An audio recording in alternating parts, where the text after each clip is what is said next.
Hello বন্ধুরা, এটা আমার একটা পুঁই গাছ। তেলের যে প্লাস্টিক ড্রাম হয় সেই প্লাস্টিক ড্রামে বসিয়েছি।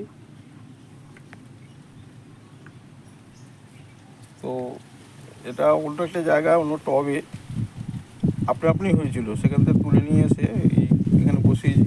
তো বসানোর পরে বেশ 3টে ফ্যাক নতুন করে এসেছে, কতটা সুন্দরভাবে উঠছে। জানি না কতদূর কী হবে। এখানে একটা ডাল পুঁতে দিয়েছি, এই ডালের ওপর দিয়ে ওপরের দিকে তোলার চেষ্টা করব। তো মাচা তো নেই, এই পাঁচিলের পিলারের মধ্যে গার্ডওয়ালটা যেটা আছে ছাদের, সেই গার্ডওয়ালের মধ্যে তুলে দেবো। তো আমি এইভাবে সহজভাবে গাছ লাগাই। তো আপনারা এইভাবে গাছ লাগান, ঘরের জিনিস ঘরে খান। ঘরের যেমন সবজির চোকলা হয়, সেই চোকলা এই গাছে ব্যবহার করুন, বা সেই চোকলাকে ভিজিয়ে তার জল ব্যবহার করুন। চাল ধোয়ার জল ব্যবহার করুন, ঘুঁটে ভিজিয়ে সেই জলকে ব্যবহার করুন। মনে করলে সর্ষে খোল নিয়ে এসে বাজার থেকে কিনে, যদি ওটা কিনতে হয়, যাতে না কিনে যেভাবে ঘরের জিনিসকে ব্যবহার করে গাছ তৈরি করা যায় সেইভাবে গাছ করার চেষ্টা করুন। আমি এইভাবে করি। তা আমি এখনও সর্ষে খোলে গাছে দিইনি, এমনি গাছ সুন্দরভাবে হচ্ছে।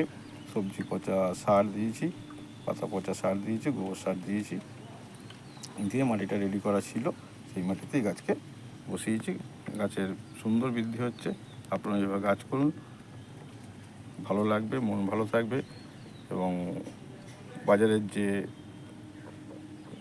সারযুক্ত যে খাবার আমরা সবজি নিয়ে আসি, সেই নির্ভেজাল সবজি তৈরি করতে, অর্থাৎ বিনা কীটনাশক, বিনা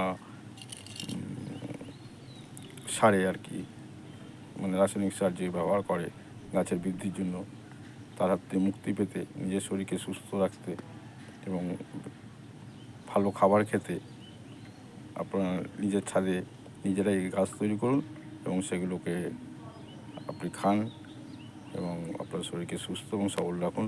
ভালো থাকুন। ভিডিওটি ভালো লাগলে সবাইকে শেয়ার করুন। ধন্যবাদ।